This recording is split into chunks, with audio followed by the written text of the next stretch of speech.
Good afternoon and welcome to Social Media Strategies to Increase Engagement with Fathers and Communities. My name is Akuya Jabba, and I am the Web Content and Dissemination Lead for the National Responsible Fatherhood Clearinghouse. Before we get into the program today, I'd like to share a few housekeeping notes. First, this webinar is being recorded. The recording, transcript, and all presentation materials will be posted on our website, fatherhood.gov. So please check back to review the materials in about 3 to 4 weeks. You can also find resources and materials from previous webinars on our website, again, fatherhood.gov. Also, if you are on our email listserv, we will alert you when the materials are posted. So if you're not on our listserv, please do visit our website and sign up. It'll be at the bottom of the home page. And then also, please do use the chat box to interact with one another. As you join, please type in your name and where you're joining from.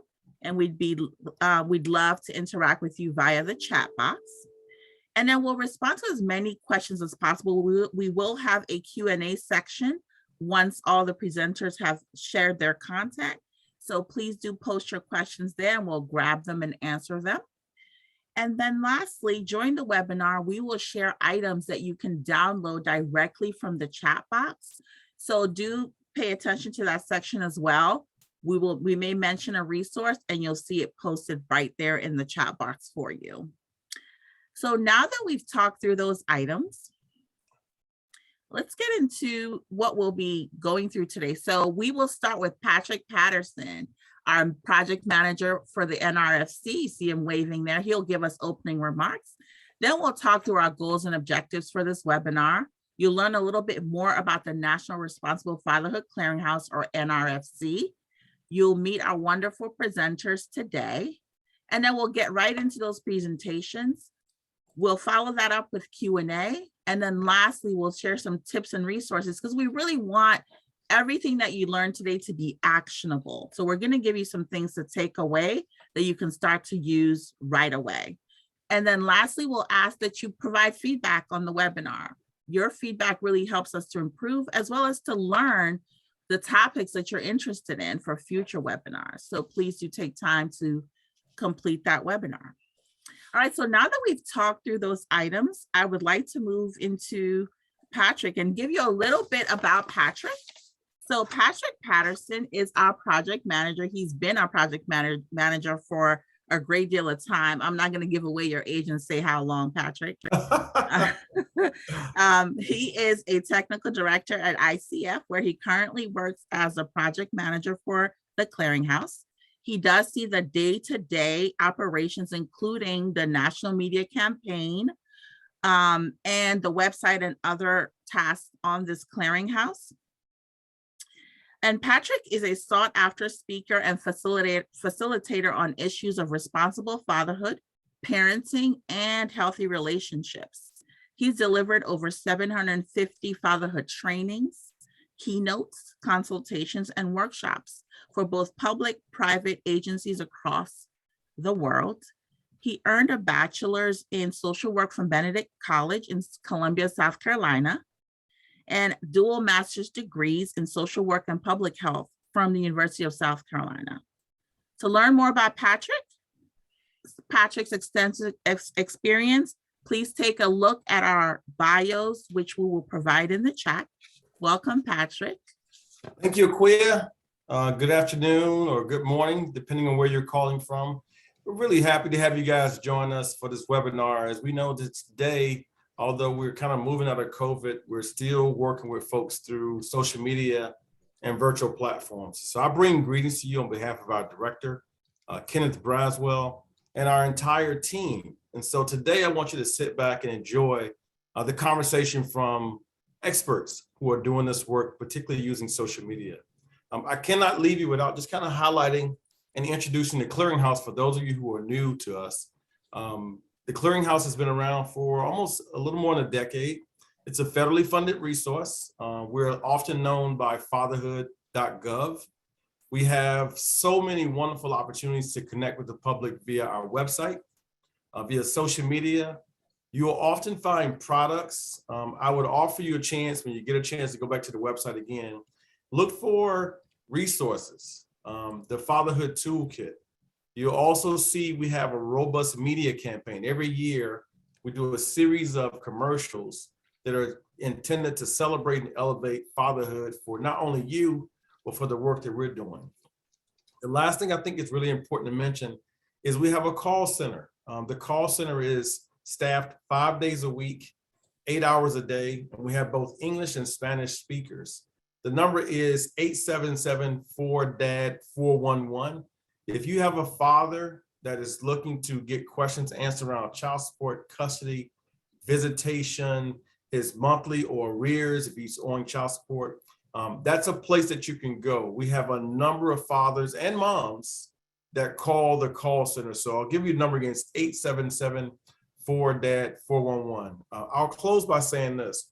We have been doing this work because it's important, but it's also because we care. And you'll see that in the conversation today from our presenters. So I'll stop and say thank you guys so much again. Be sure to visit www.fatherhood.gov. And Aquia, I'm turning it back over to you. Thank you, Patrick. So let's get right into our goals and objectives for today. So our overall goal for today's webinar is for you to hear from experienced social media analytics experts who will share helpful tips and strategies for optimizing your social media strategy. Really, ultimately, we want you to be able to have a deeper engagement and connection with the fathers and communities that you serve. So today you will learn about content creation strategies, such as the importance of targeted hashtags, engaging images and videos, especially nowadays. People are really more responsive to videos, and the algorithm, which I'm sure you hear about a lot on social media if you engage there a lot. We'll also talk through how to differentiate content based on a social media platform. In other words, what you post on Twitter may be different from what you post on Facebook, etc. And then lastly, you'll also learn about how to use analytics to increase your reach. So the number of people who see your content. You want people to be able to engage with that content. So those are the things that you're going to learn about. So Patrick gave you a little bit of an overview of the NRFC, but I just want to give you just a little bit more information there. So in terms of what the National Responsible Fatherhood Clearinghouse, or NRFC, or fatherhood.gov is, it is funded by the Office of Family Assistance, HHS-ACF, and provides funds to support fathers and families through the National Responsible Fatherhood Clearinghouse. Our resources are available for dads, fatherhood programs, researchers, and policymakers. I'm sorry, if you could please mute yourself, we could hear you. All right. And then lastly, if you'd like more information, please visit fatherhood.gov.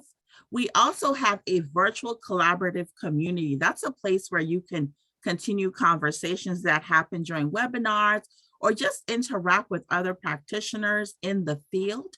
And that's learningcommunity.fatherhood.gov. If you go to the website and go to the section that's called For Programs, you can find a link there as well. If you have any questions that you'd like for us to answer, you can always send us an email to help@fatherhoodgov.info. That's help@fatherhoodgov.info. Any information about serving fathers, about you as a father yourself, we're happy to help you through that email, or call us at 1-877-4DAD-411. This is staffed by people who are knowledgeable of fatherhood, child support, other topics, and are happy to answer them for you.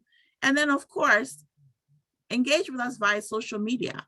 We've got Facebook, we have Instagram, LinkedIn, and Twitter. And on all those handles, we are fatherhood.gov. Only on Instagram is our handle slightly different, which is official fatherhood.gov. All right, so now that you've learned a little bit more about the NRFC, let's jump into meeting our presenters. And so what I'm going to do is I'm going to start with David Miller. Ask you, David, to start and introduce yourself, and then go ahead and pass it on to Sharday, and then Sharday to Mallory. All right, David. Ladies and gentlemen, we are super excited that you're in the building today. My name is David Miller, social media lead for the NRFC. I will pitch the ball to my outstanding colleague, Sharday. Good morning to everybody. My name is Sharday Oldacre. I am the social media strategist, and I have the awesome pleasure of working with David and the other social media strategists on our team. I'm going to go ahead and pass it to you, Mallory. Thanks, Sharday. My name is Mallory Pettis, and I've been with ICF for about 3 years now. I'm an associate communications manager focused on social media, and I've had the pleasure of working with NRFC for the past 2 years, primarily focused on social listening and analytics. So grateful to be here today to talk a little bit about how you guys can elevate your analytics game to reach a broader audience and have a broader impact. And I'll pass it back to you, Akuya. Thank you so much, Sharday, David, and Mallory. So let's get into the information that you have to share for us while we're here. So our first presenter will be David, who's going to talk about content creation strategies, getting right into those weeds about the things that you need to do to get your content out there. David, all yours. Thank you. And so once again, we are super excited that you guys are in the building. I'm just gonna set my timer because I don't want to run over. We can actually go to the first slide, Akuya. And we're gonna be talking about content creation. So there's just a couple of things to understand, as I'm sure my two other colleagues will echo. Social media and developing a social media strategy is super important to reach dads. One of the conversations that we constantly hear are what are some of the best ways and best practices to market to dads of all ages, and particularly when we think about that younger demographic of dads. If in fact we want to reach dads, developing a solid social media strategy is critically important. And it really starts with sitting down with your team, even if you are a team of one, sitting down and really developing some goals on paper to really determine how you want to move forward with your social media strategy. One of the things that's critically important is to develop a posting schedule, and then to really begin to look at, as Sharday and Mallory will probably talk about, analytics, really begin to gauge the posts and look at when those posts get the most likes, shares, retweets, and comments. Oftentimes what you'll find, ladies and gentlemen, just posting during your traditional 9 to 5 working hours is just not going to get you the bang for your buck. And so publishing and posting content in the evenings and on the weekends are some of the recommended best practices and strategies. One of the things that you really want to do is really pay attention to a lot of the social media trends, what works, what are the kinds of things that are going to get you the best ROI, whether it's video, whether it's images. And again, my two colleagues will kind of talk about that a little bit more, but you definitely want to plan and organize your content. What we find a lot of times, you guys, is people just have sort of a haphazard social media strategy. They'll just wake up in the morning, go to the office and say, well, I think I want to post this today. And so you really want to be calculated in terms of organizing your content. And in the resources, you'll find one of our social media calendars that I developed to give you sort of a rubric or a guide. Your variety of posting is super important, whether it's images. A lot of times we'll post images, we'll do video, we'll do quotes, we'll do books about what it means to be a good father. Any of the content that we disseminate is specifically designed to engage fathers, families, policymakers, and practitioners.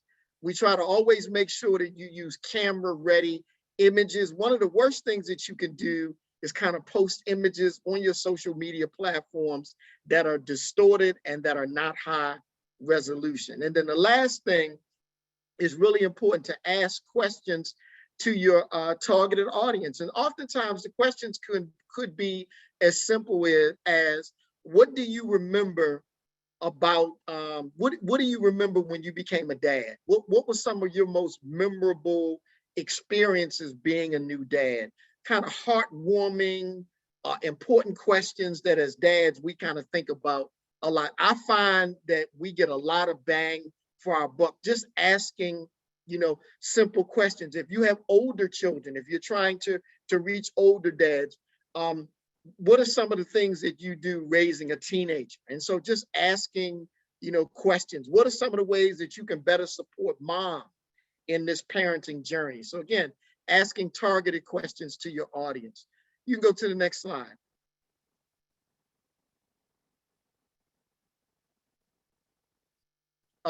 Again, follow social media platforms that display similar content. Again, we're going to really get into how you differentiate your social media offerings in terms of what do you post on Instagram versus what do you post on LinkedIn versus what do you post on Facebook. I mean, those things are really super important. Google Alerts.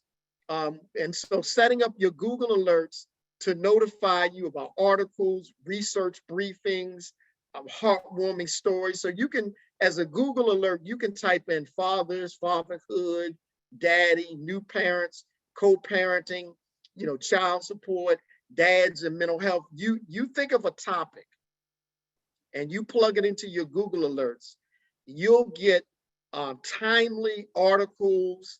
And again, some of them could be research briefs, but some of it could be, let's say you're a baseball fan and there's a young dad in Major League Baseball who just had twins, right? And so that could be a pretty heartwarming story that you want to share as part of your social media content. Best way to find that, Google Alerts.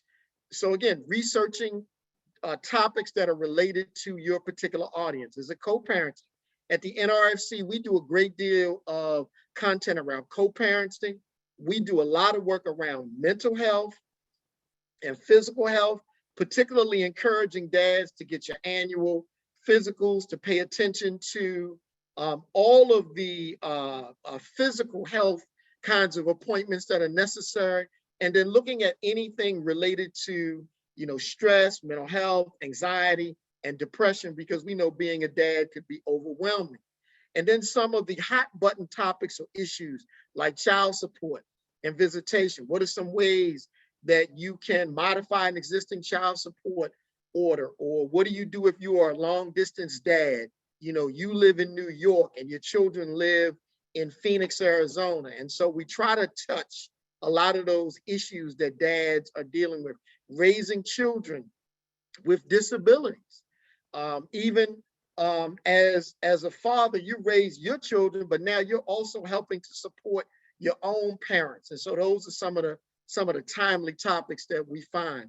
Here's a big one, y'all. Respond to all comments and posts. Oftentimes what happens in the social media realm, we'll get a comment, we'll get a like, and we don't respond. So engagement is really super important. Identify and follow industry influencers. One of the things that we strongly suggest you do as an agency is you definitely want to vet your influencers. And so one of the best ways to vet an influencer is type that person's name into Google and try to find out as much biographical information that you can, because if you're going to promote a social media industry influencer, you want to get a better understanding of who that person is. And the last one is to definitely review your analytics, because oftentimes you can tailor your social media content based on your analytics. But when you look at your demographic analytics, age of participants, what parts of the country do they live in? And so the demographics and the analytics, do you find you get a better return on your investment, posting at 9 o'clock at night versus posting at 9 o'clock in the morning? And so you really need to have the freedom and the flexibility to post regularly throughout the day. And your analytics gives you a better understanding of what's working and what's not working. We can go to the next slide. So when you think about a social media, when you think about developing a social media calendar, one of the things that's really important about creating a social media calendar, it really provides you with a guide, and it provides you with a roadmap to really understand, plan, and organize your content, the date of your post, the time of your post, the actual post. Is it going to be a video? Is it going to be an image? What are the hashtags that are associated, with this particular post? Is there a link? Those things are super important, because what it does for you is, and we found at the NRFC, I do a monthly calendar, and then we'll also do an addendum of things that may not have been on our original calendar that may come up, within a month, that we know that we need to disseminate. The other thing that I think is really important as it relates to creating a social media calendar, have a second set of eyes view your calendar. You definitely want someone to edit it, but you also want to have a second set of eyes to help you figure out, is the content that we're developing on our monthly social media calendar the kind of content that we're trying to promote to fathers and families. I can't share with you guys enough, having a social media calendar can be a game changer for your organization. And over a period of time, you can begin to go back and look at your content. The other thing, ladies and gentlemen, is having a social media calendar. I can go back to NRFC calendars that were produced 4 years ago. I can go back and look at the calendar and see where posts had high analytics or strong engagement, and I can repurpose that content because I already have the calendars already saved. And so again, I can't overstate the importance of having and developing a social media calendar, and it's something that we do on a regular basis. And my direct work with Sade, Sade will get the social media content. They actually source images and videos for us.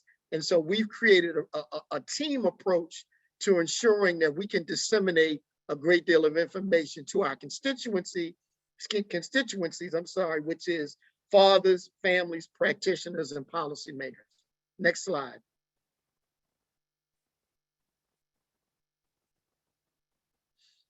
And this may be the last slide. How do we measure effectiveness? And my two dynamic colleagues will probably take this a step further. We always want to look at growth, engagement, and reach. Are we building a community of followers interested in our services? Oftentimes, y'all don't believe the hype. A lot of times people may have a lot of followers, but low engagement. And that's one of the reasons why understanding your analytics are super important. I mean, you could have 1 million followers, but do you have 1 million followers that are in tune and that are connected to the products and services that you are disseminating? And so this level and notion of engagement is super important. And for us, the gold standards are comments, shares, retweets, mention, replies, and clicks. We always like to get comments from dads. Are we on target? Are the items that we're posting from a content perspective speaking to you as a dad who lives in a rural community in Montana? Or is the images that we are producing, do they speak to, a single dad who is raising 2 children, by himself in New York City? And so we try to be very diverse. We try to be very open, and we try to make sure that we cast out a large enough net to meet the needs of our dads. And then the reach, the number of users, depending upon the different social media channel, whether it's, LinkedIn, which is, a lot of times more geared to, business folks and working professionals. Is it really targeted toward, Instagram or TikTok, which really speaks to, a younger demographic of users. And so really being able to sit down as an agency and really talking about your growth, your engagement, and your reach. Next slide. I think this may be the last slide. Yes, that's the last one for your set. And I believe Shardae's slide comes up next. So we want to turn it over to Shardae. Thank you guys very much. Thank you, David.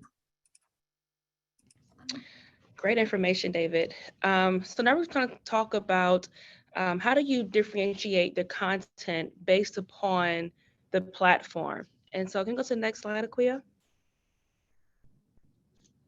So before we really jump there, I kind of want to just talk about where is marketing headed? Where is social media headed in terms of the type of content people are consuming?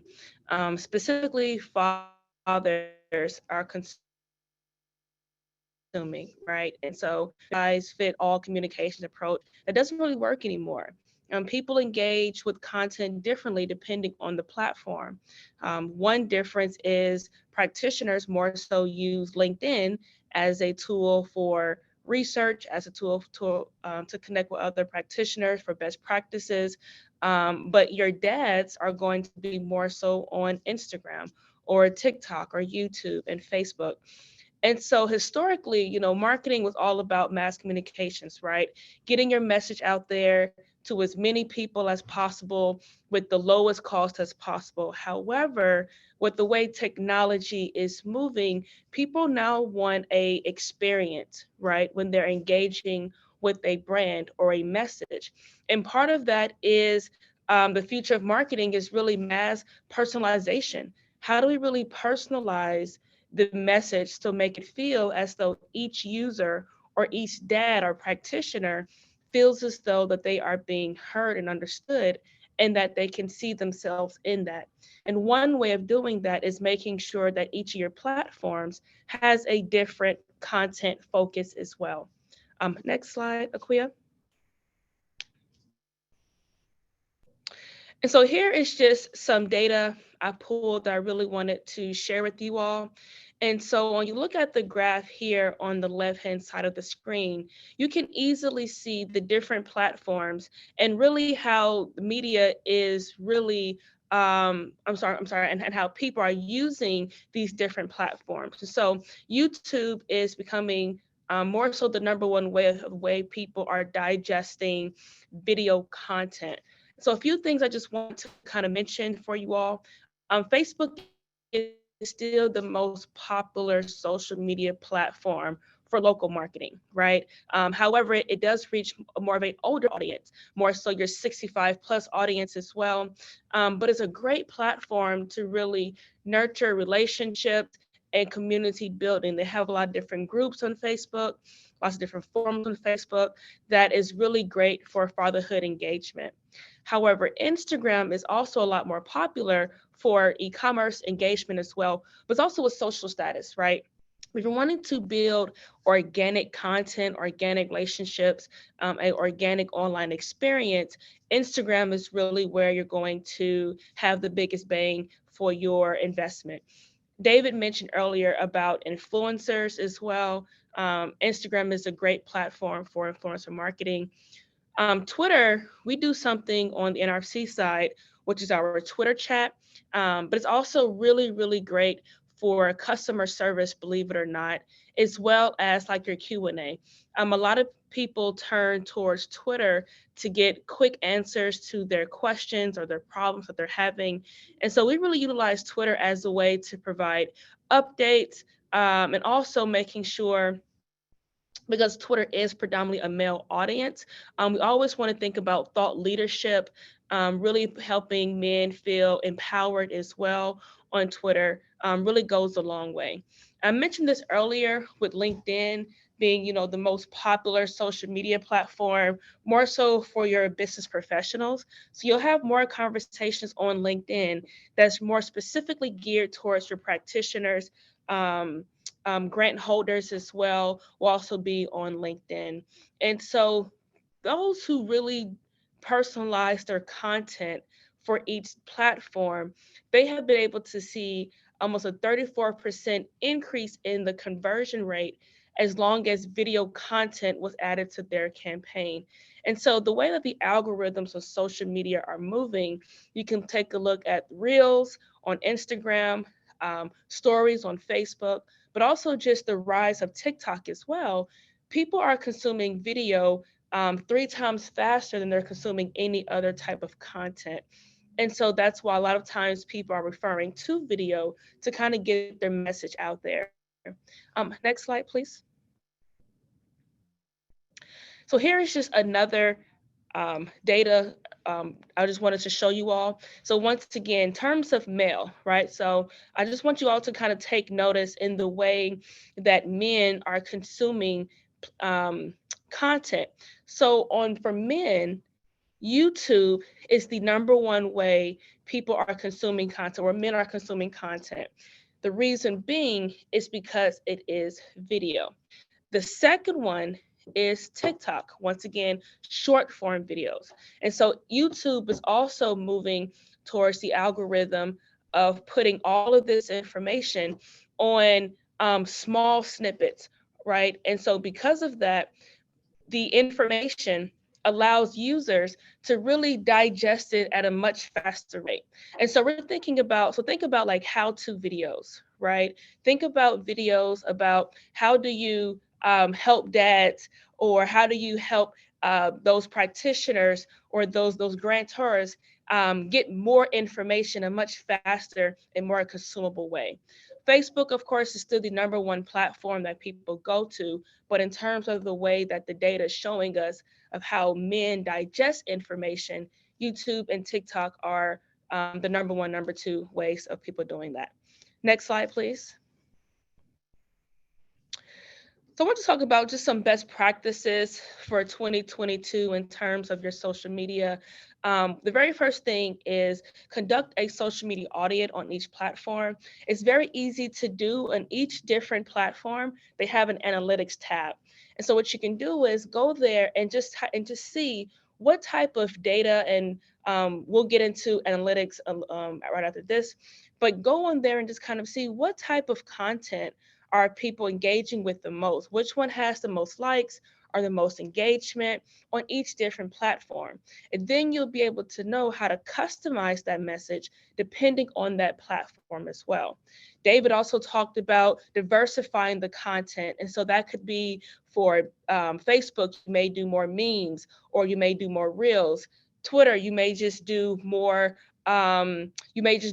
more gifs as well, or memes, or you also may do videos as well, right? So just knowing which content to put for each different platform really goes a long way. And so with each different content, so each different platform, make sure you have a different content strategy. And so we talked about earlier the demographics. So on Facebook, the way that you may talk to a 65-year-old father who's probably, going through the challenges of adult children, now grandchildren, right, is a lot different than how you'll talk to a young dad who's 21, who has a first time, and it's his first time with the child. So just making sure that you understand the pain points of the fathers that you're targeting, and then knowing what platform they're going to be on. And that is really the basis of how you create your content strategy, and you tailor it for each platform as well. Tracking the engagement, analyzing the hashtags. We'll let Mallory kind of go more so through that. But also researching your influencers. David just went through that. And then another thing that is really new that we're seeing from a social media side is making sure that you're uploading your videos directly to these social platforms. And so a lot of times you'll see like third-party apps, and there's nothing wrong with them, like Hootsuite or Sprout Social. Those are great applications for uploading massive content. But what we're seeing that the algorithms, they want their video content to be uploaded directly to the platform. I'm not exactly sure when they made that change, but we started noticing a dip in engagement when we will upload content directly to the platform versus when we upload it to a third-party application.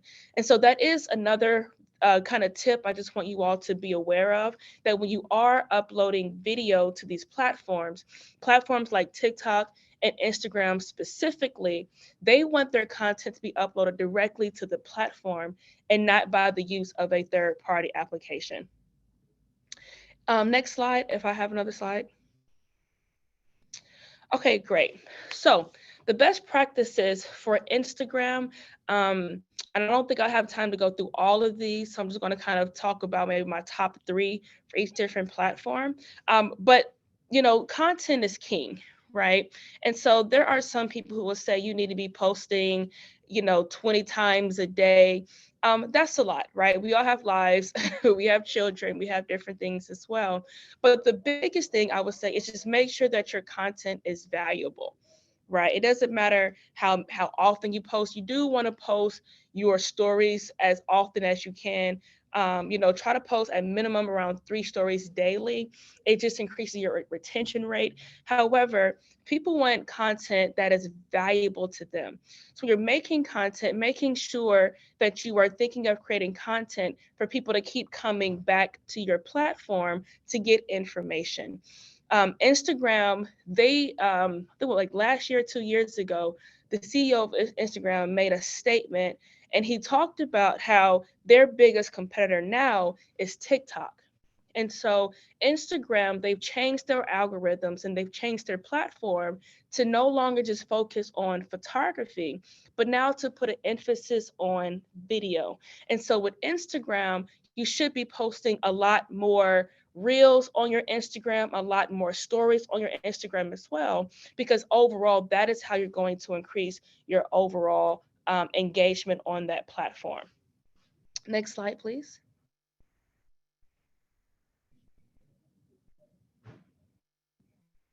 So for Facebook, people love albums on Facebook, right? So once again, Facebook is an older platform, not only just in terms of the demographic of its reach, but also just in terms of the way of the usability.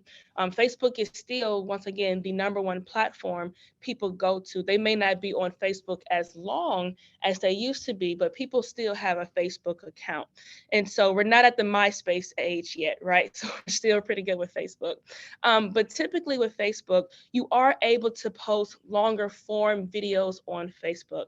And we actually are seeing a rise in people wanting to consume longer form videos as well. So of course you still have your main group of segment of they just want the shorter 30-second, 60-second content of information, but we are seeing a rise of videos between 2 to 5 minutes that does drive a lot more conversations as well. So if you do have a longer form video, Facebook is a great place to put that as well. Going live on Facebook also was really great for doubling your engagement. And so when you're thinking about the type of content you're going to put out there, just think about what kind of value are you going to bring to the lives of your viewers. Next slide, please. So for Twitter, do an audience assessment. And so Twitter is really, really big, and they're doing a better job now of cleaning up a lot of bots and things like that on Twitter. So it's really important that you make sure at least annually you do an audience assessment to make sure that you're having live and real engagement on your Twitter account. But short form videos work better with Twitter as well. Keep in mind, even their character limit is very short on Twitter, because the idea is consuming information as quick and as fast as possible on Twitter, right? Twitter is one of those anomalies that really works differently than all the other platforms. And so feel free to explore, limit your hashtags, be very intentional with Twitter. Whereas with Instagram, you can be a lot more creative with your content, right? You can really experiment with a lot of different graphics and mediums or just different styles. But with Twitter, be very intentional, because it is still considered more of a professional platform in the eyes of a lot of people as well. And so think about community tools, think about the engagement, really think about how can you create a online resource for people to quickly consume information from your organization that you know that they're going to want. So once again, we're seeing with Twitter as being the resource where people are wanting to just kind of get like FAQs information. That is a lot of where they're doing their customer service. They just reach out to a brand directly on Twitter and get all the information that they need instead of going to that company's website. So Twitter is really great for those uses. Next slide, please. And then we have LinkedIn. So LinkedIn, we definitely are seeing an increase with engagement. Any LinkedIn post that has visually stimulating graphics, right? And that's kind of with any platform, but LinkedIn at first started off with just solely kind of boring content, B2B, all business. But now LinkedIn, because people are going on LinkedIn and really using it as a source to acquire, if you're more so like a B2B, like lead generation, or just outreach with their different forums and the different groups that you can join, people are wanting LinkedIn solely for that engagement. And so one way to kind of stand out in LinkedIn is just making sure that your content looks visually appealing. Okay. And then also LinkedIn is another great way to experiment with different video content. So we just want to make sure that with your videos, it's all about what kind of value are you going to bring. A lot of people, they may have a webinar and they just post a webinar on LinkedIn. Nothing wrong with that, but how can you take that content, maybe go to edit and kind of spice it up to make people want to watch it a lot longer? Now, another thing that's actually not on here, but on LinkedIn, people are also consuming video content between the two, almost 10 minutes worth of videos, right? Because LinkedIn, the way that the culture of LinkedIn is set up, people know they're going there for information, right? That's not LinkedIn is not the place that you go to see. People typically use LinkedIn as a way to provide as much information and as much value. And so longer form videos work really well on LinkedIn as well as for Facebook. Next slide. So now we have TikTok, right? So now we have the huge disruptor in the entire social media hemisphere. And so one thing with TikTok that they really are getting into, TikTok, they actually are switching from wanting to be known as the younger people's social media platform or the platform for just really cool dance videos. They really are now starting to explore TikTok for businesses, but also for nonprofits and for community outreach as well.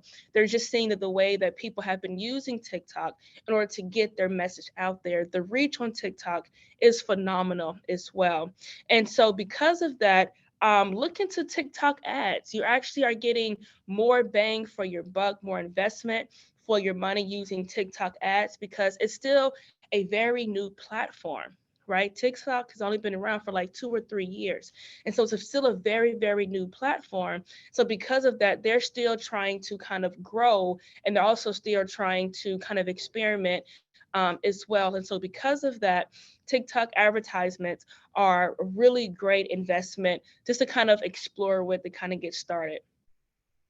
Now, the great thing about TikTok as well is you're able to really use trending sounds and audio, and that's really how you're able to get on what's called the For You page. The For You page is the page or it's content that is the most viewed or has the most engagement, and it kind of puts it in front of you based upon your previous engagement of other content. And so because of that, using trending sounds to kind of get on people's For You page with your message is really, really great. It's also a really great way to build relationships with those influencers that David mentioned earlier.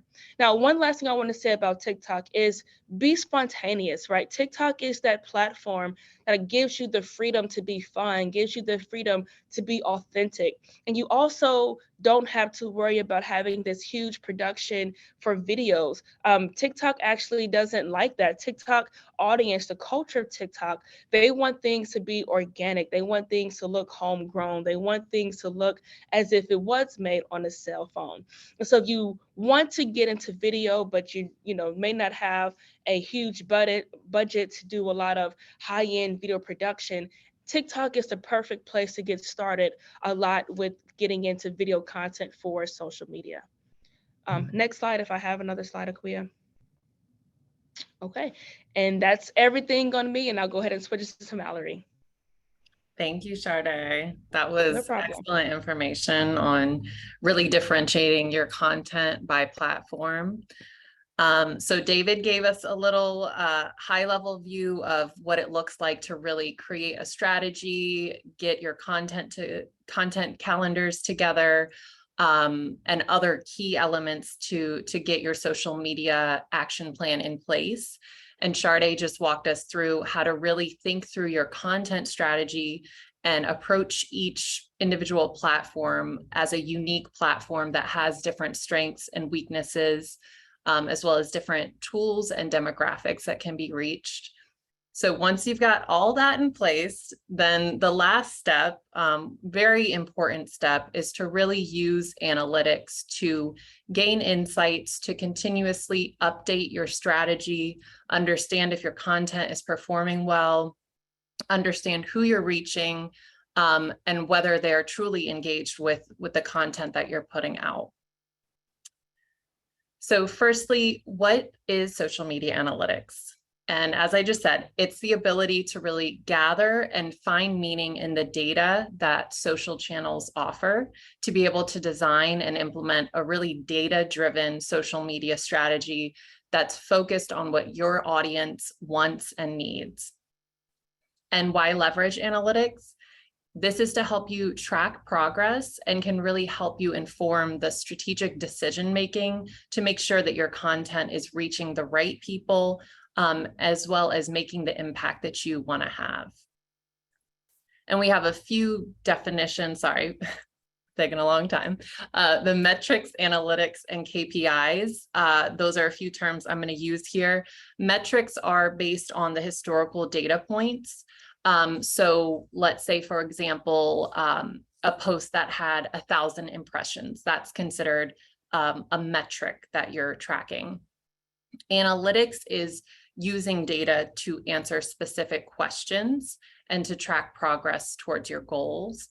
And then KPIs, or key performance indicators, are the key indicators that you are tracking to measure your success and your progress towards a goal. Next slide, please.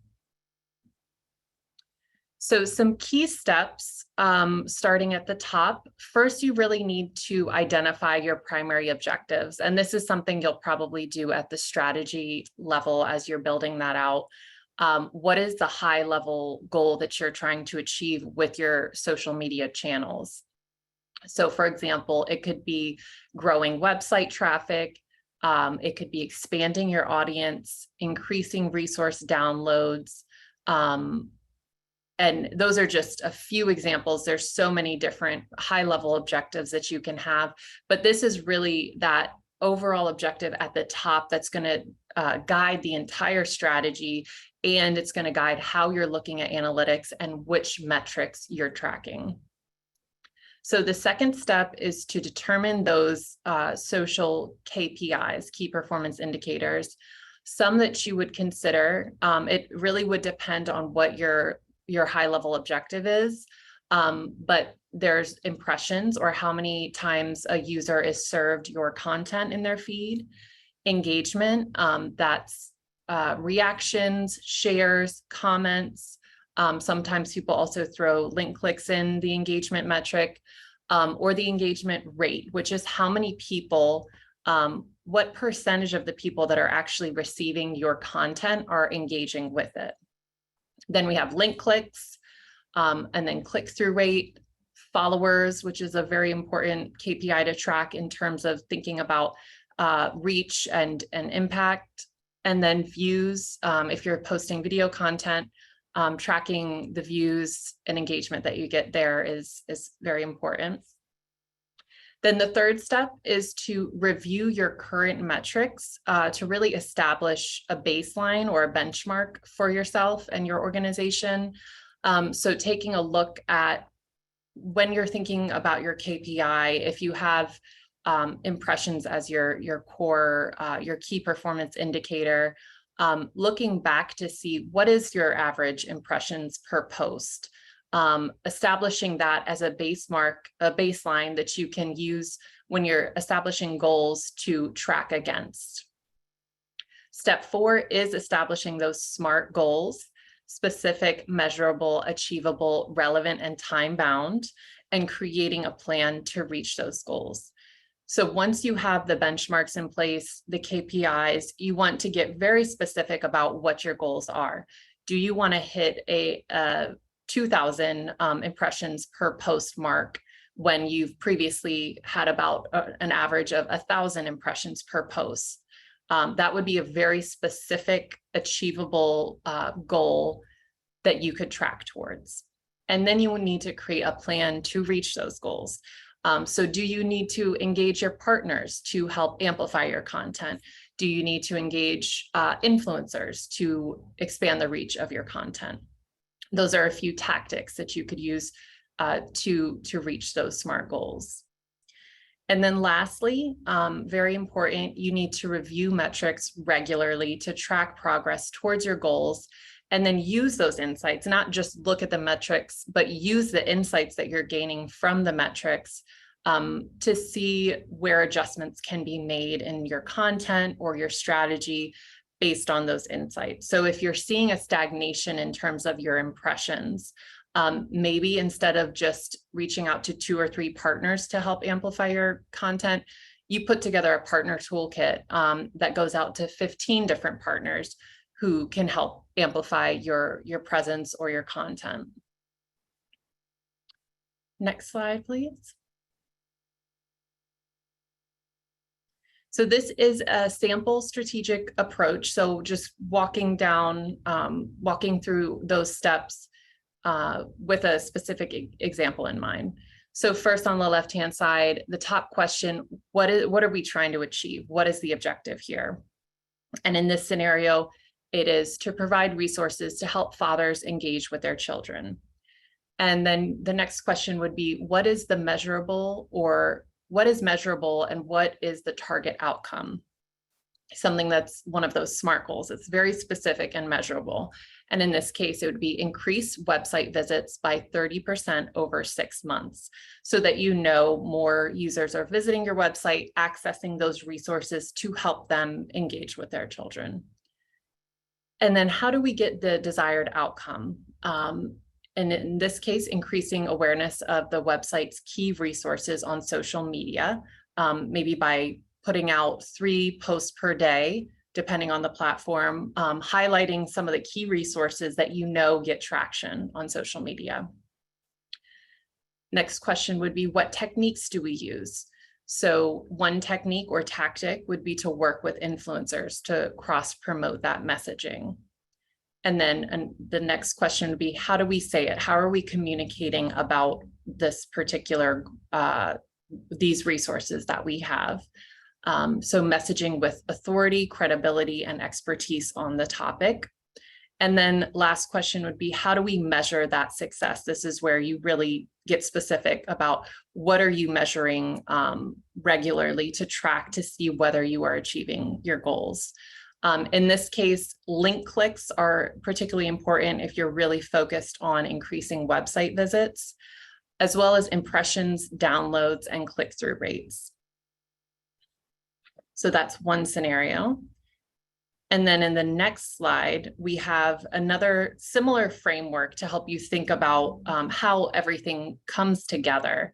So at the top, we have audience. Who is your primary audience? Who are you primarily trying to reach? And it could be several different segments, but you want to have them really clarified and listed out and think about what are the goals for those specific audiences, because some audiences you're going to have different goals for than others. You want to customize the goals that fit the correct audience.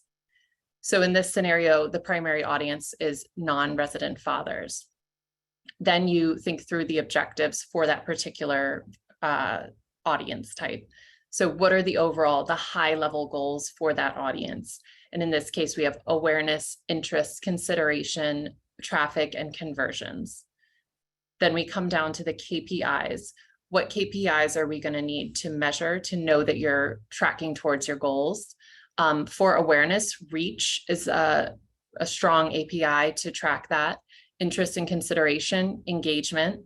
For traffic, we have website visits. Conversions would be actions taken on the website. And then the specific metrics that map up to those KPIs are for reach, we have post impressions and post reach. User engagement, we have shares, like mentions, and comments. For website visits, there's clicks, site visits, and click-through rate. And then actions on the website, you would be tracking potentially enrollments, newsletter signups, and downloads. Next slide, please. So wrapping everything up, we don't have time to really dive deep into each platform and what the analytics offerings that they have there, but each platform does have great capabilities in terms of offering metrics that you can track. And I would highly recommend going to YouTube and looking at different videos of how to use those platforms' analytics to really navigate and understand the metrics there. And also different social networks will have different metrics that you can track. For example, LinkedIn gives very detailed demographic information, as well as location information about where your audience is coming from, their job descriptions, what level they are in their professional life. So there's a lot of very nuanced analytics that are offered by different platforms. So just you have to think through for each platform and your target audience, which of the analytics you want to leverage to understand whether you're reaching your goals. And as Sharday mentioned earlier, there's a lot of tools out there to help you that will bring, if you're on a bunch of different platforms, they can bring all of the metrics together in one place and give you an easy view of what's going on across the platforms. So Hootsuite does have a free plan, so you can get a very basic level plan through them. And I believe it has some analytics features that you can leverage. There's Social Pilot. You can also use Google Analytics, which is also free. As Sharday mentioned, there's Sprout Social, Sprinkler, many other options out there. So definitely explore platforms, especially if you have a little bit of wiggle room in your budget. Getting a more robust platform to help you analyze and give you those insights can be extremely helpful. And then determining the cadence of your collection is really important, something we don't always think about, but understanding and really planning out how you're going to collect that data, how you're going to use it, where is the data coming from, who's collecting it, in what format are you going to be using it. So this is a little chart at the bottom that kind of can give you a head start on breaking down the responsibilities, when data will be collected, how it will be collected, who's collecting it. That can just be really helpful in getting organization around approaching analytics and being able to use it proactively. So to wrap it up, basically, social media is one of those communication channels that really gives you that real-time feedback and allows you to really pivot as you're receiving that feedback. Sending out emails is great, and you can get that click-through. You can track click-through engagement, but social media has so many different metrics that you can track and really customize to what you're trying to achieve in your organization or in your initiative. So we highly recommend diving deeper into analytics. Again, this was a high-level view at what you can do and a framework for how to approach it, but really diving deep into analytics and making it a key part of your strategy to be responsive to the needs of your audience and to reach your organization's high-level goals. And we're right at 1. I'm going to pass it back to Akua, and we're going to jump into questions. Thank you so much, Mallory. Thank you, Sharday and David, for sharing all those wonderful insights about how to really enhance social media strategy, how to leverage analytics. So we're going to dive into Q&A. We've had an active chat going on. And so we're going to go ahead and let me stop sharing my screen so we can see you all closely as we go into the Q&A section. And so Jerome, any questions that are jumping out immediately? Yes, I would. I believe this question is directed towards Mallory. Someone asked, do you know of any analytics tools that are discounted or free for nonprofits? Oh, that's a great question. I don't know off the top of my head, but trying to think of a resource that can be used. I think honestly, I would Google that exact question and see what's out there. And potentially if platforms haven't established discounts, maybe reach out to individual platforms and see if you can negotiate something. As I mentioned, Hootsuite does have a free level that's got some analytics capabilities, but I would reach out to different platforms to see if you can get a better rate.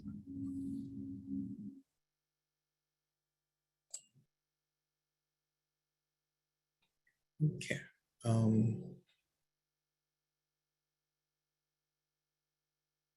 Okay, yes, another question. A lot of our clientele come from referrals. What's a quick or easy way to send or receive referrals? I mean, send and receive referrals.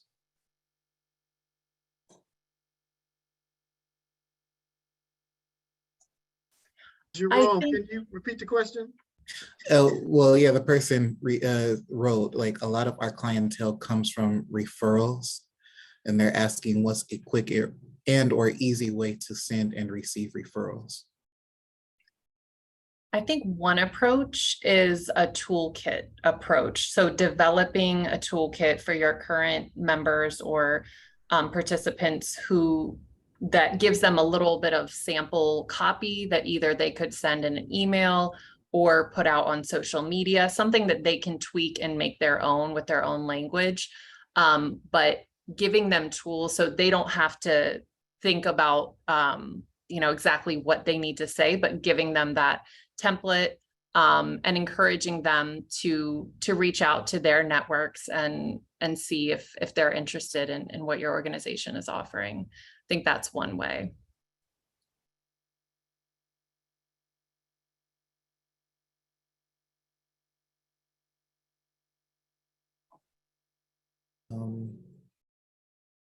Well, yeah, to the audience, if you have any questions, please use the Q&A function. And I will read them off. Can I just add one thing? Sure, Aquia? go for it. I just wanted to provide you all with an additional resource as well. You're trying to figure out what type of content will be valuable to the fathers or the practitioners of who you're wanting to reach. You can go to a website called answerthepublic.com.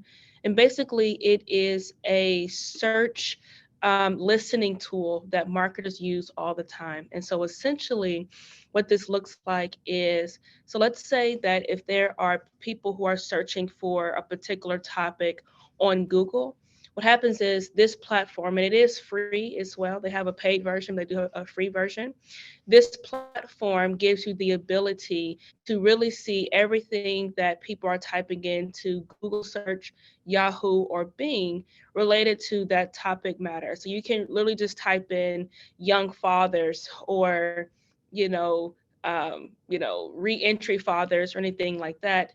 And then now you'll start to seeing all of the different search topics that people are typing in, all the different questions that people are typing in.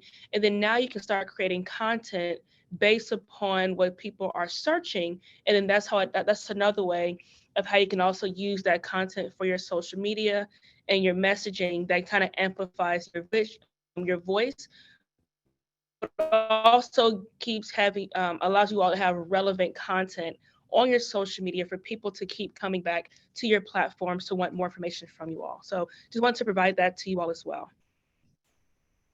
Thank you, Sharday. Is that answerthepublic.com? Yes, I just shared the link to the website in the chat. And let me, Jerome and Aquia, let me just add to also build on, Sharday's point. I think all too often, ladies and gentlemen, we design programs for fathers without actually talking to real fathers. And so doing focus groups, doing listening sessions, You know, being really creative in terms of the ways that we engage, you know, just ordinary dads about issues that matter to them are great ways to create content.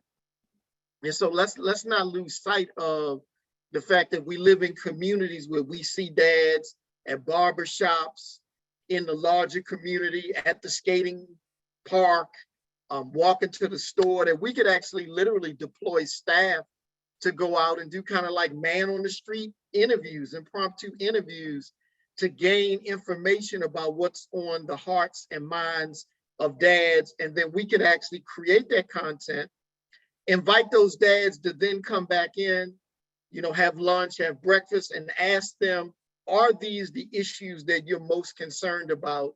And then we can then begin to take that content, you know, back to our respective shops and curate meaningful content that actually speaks to dads. A lot of times people are not getting engagement because they don't know dads and they're not communicating with dads.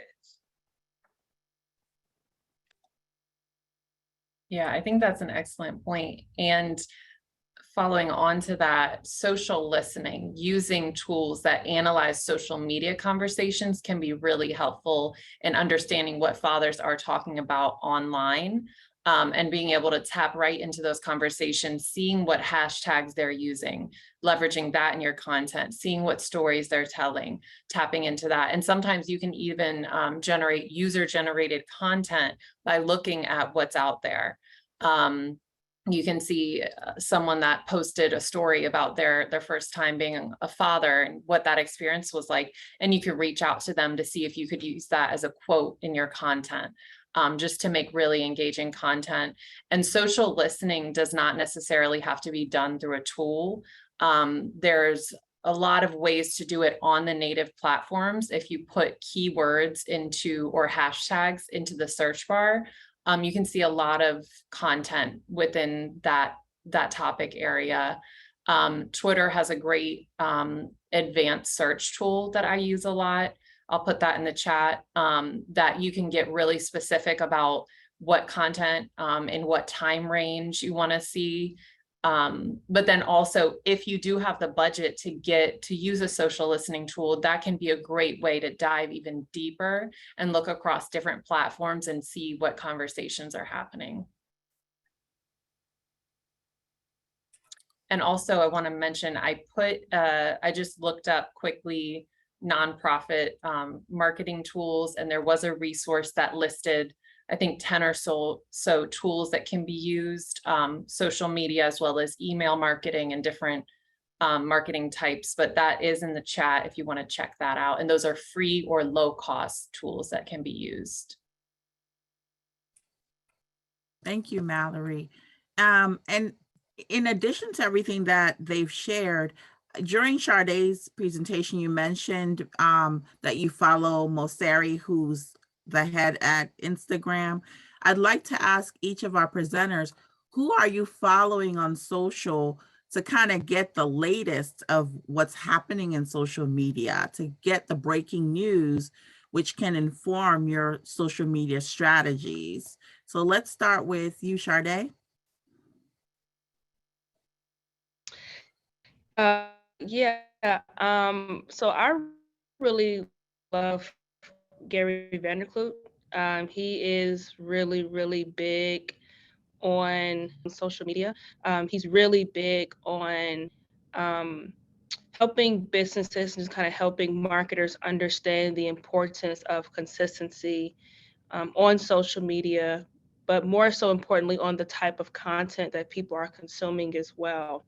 And so no, he doesn't have a focus more so on fathers or nonprofit organizations, but just from an overall standpoint of the way social media is moving. He was the very first one to really talk about TikTok, and he predicted that TikTok was going to explode the internet, and it has done just that. And so he is a true trusted voice in the marketing space that I follow a lot. Please post his name in the chat for us, Shardae. Will do. Thank you. Mallory, what about you? Who are you following? So I follow a lot of folks kind of in that realm with the kind of overall marketing expertise. So Gary Vee is definitely one of those folks. I'm trying to think of individual users. The first thing that popped to mind is a site and an email newsletter that I receive every day called Social Media Today. And that consolidates information from about all different platforms, the latest news out or the algorithm changes. That's really where I go to, and that comes straight to my inbox. Social Media Today, I'll put that in the chat as well. So that's my go-to resource. Also, HubSpot has a lot of great information as well. And that is a social media management tool, but they also have a lot of great free resources for folks to stay up to date. Let me think on another influencer I can list. I don't want to just say Gary Vee because that Sharday already covered that, but he is and he's very inspirational. He's very ahead of the curve on a lot of things. So maybe David will have some recs and I'll let you know if I think of anyone else.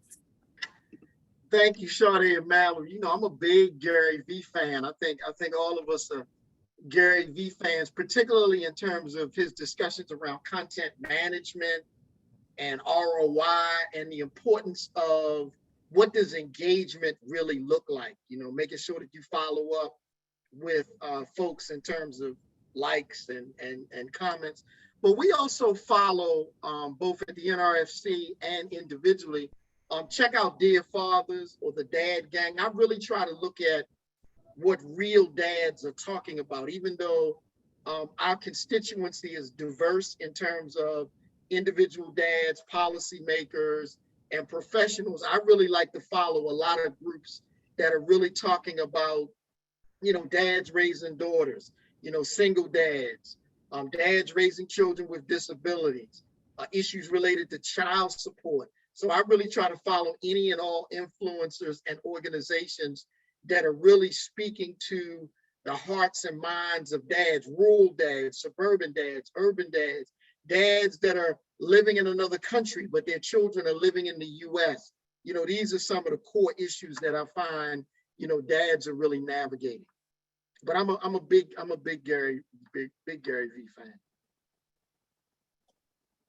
Thank you. So it sounds like Gary Vee is pretty popular. And I see that I think Sharday put his name as well as a link to his Instagram handle. So you can go directly there and follow Gary Vee. I will go ahead and do that also. All right. Any other questions in the chat for us, Jerome? Someone did request, is there a way to get contact info for the speakers for possible future support? So we will share their information at the end of this, but we do ask that any requests that you have for support that you send to our Fatherhood Gov email address, and we'll be happy to move you to the most appropriate person to assist you. So Jerome is going to put our email address in the chat. Please do use that email address and we will be happy to get you to the right person. And also I did see a question about the recording. So this is recorded. We will post not only the recording, we'll also post all of the helpful resources that we're going to share, as well as the presentation slides on our website. It usually takes a little over a week to 2 weeks because we do have to go through 508 compliance and all of those checks before we can upload it to the website. But if you are on our listserv, you will get an alert when we do post all of the content to the website. All right. All right. So if we don't have any other questions, let's move into our resources that we'll be sharing. The helpful resources, and I'm gonna share my screen one more time.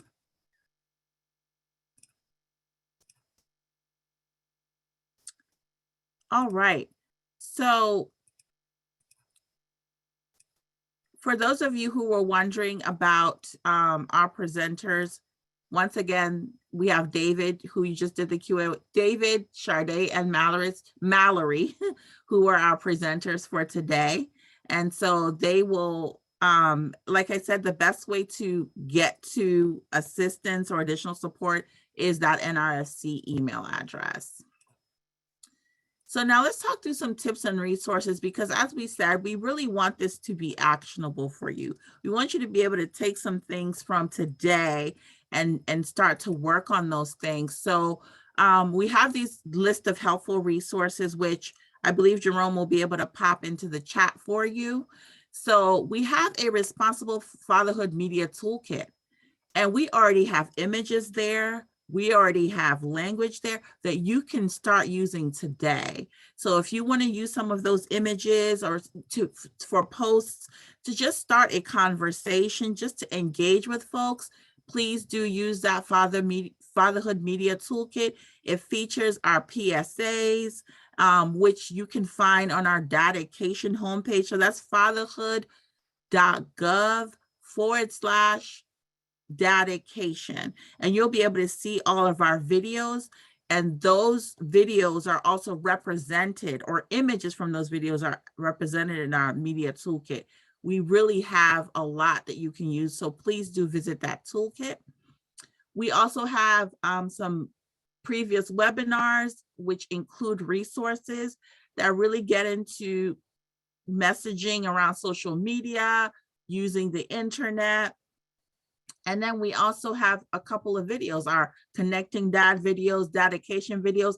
These are great conversation starters.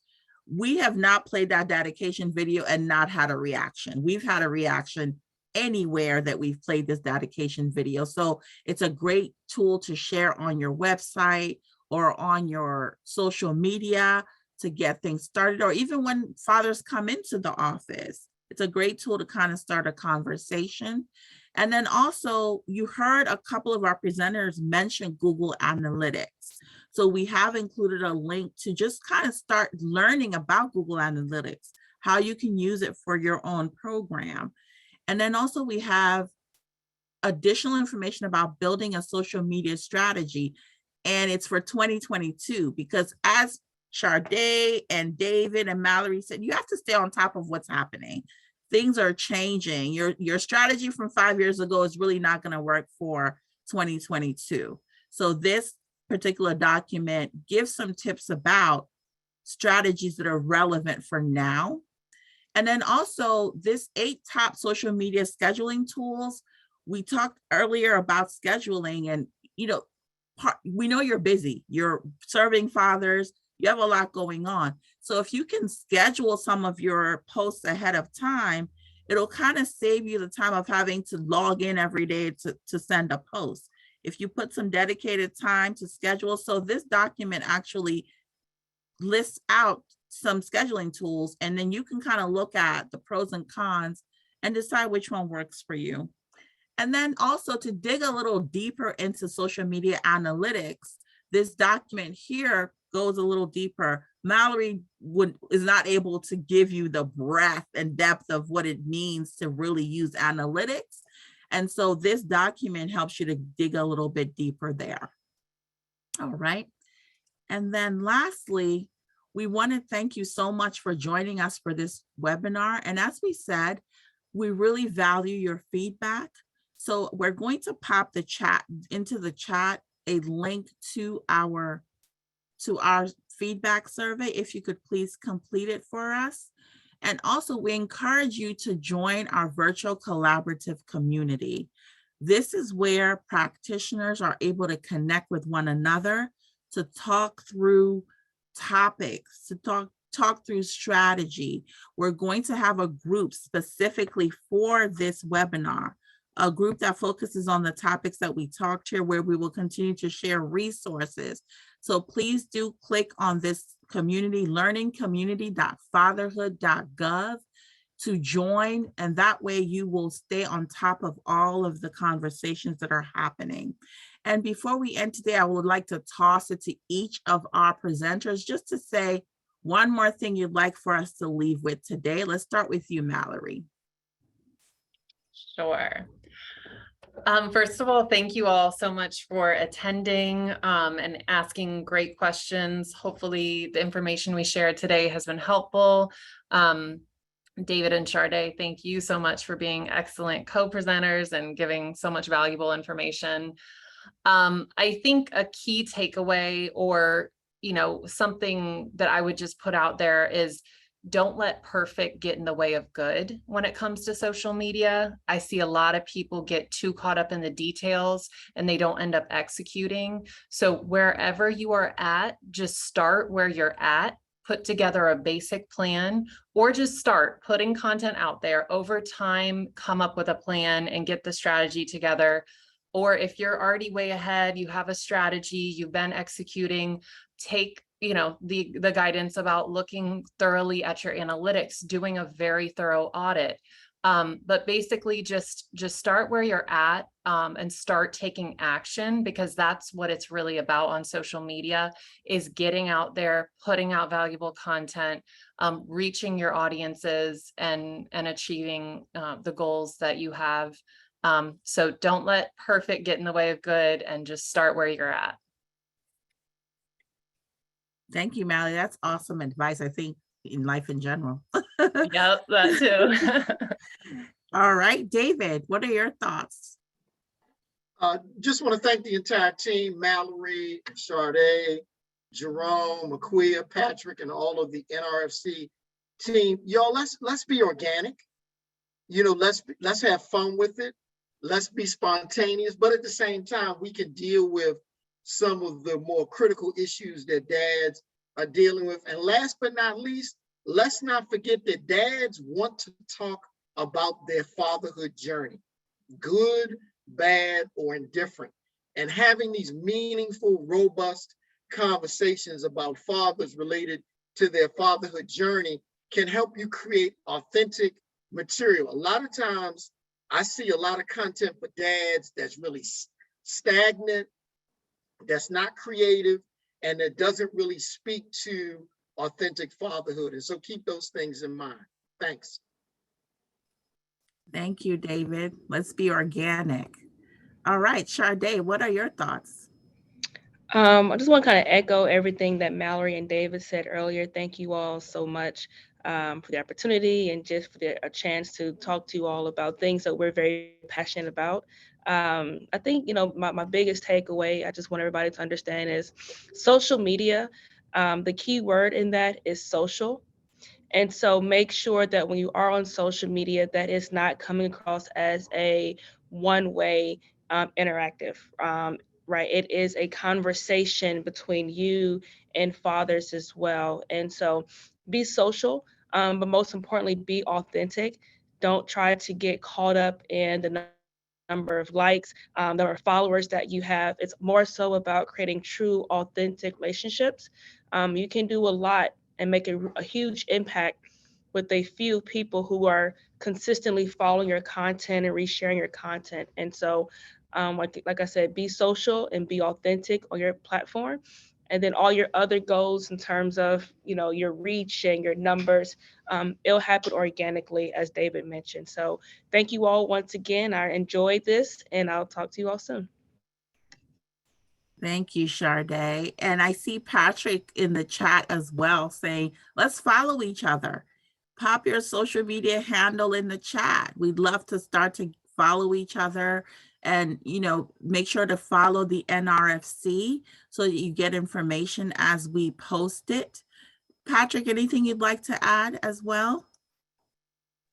No, I think you covered it. I thought it was a very robust website. Webinar, I thought the presenters were outstanding as usual, and I really enjoyed the engagement. So I just thought it'd be a good idea, as we're talking to media, just to share and follow each other. We're building this thing together. So thank you again, Aquia, for a wonderful job moderating as well. Thank you, Patrick. And we want to thank you once again. Have a wonderful afternoon. We'll keep posting your handles into the chat. We have until 1:30, so we're not going to end the webinar. Give people an opportunity to just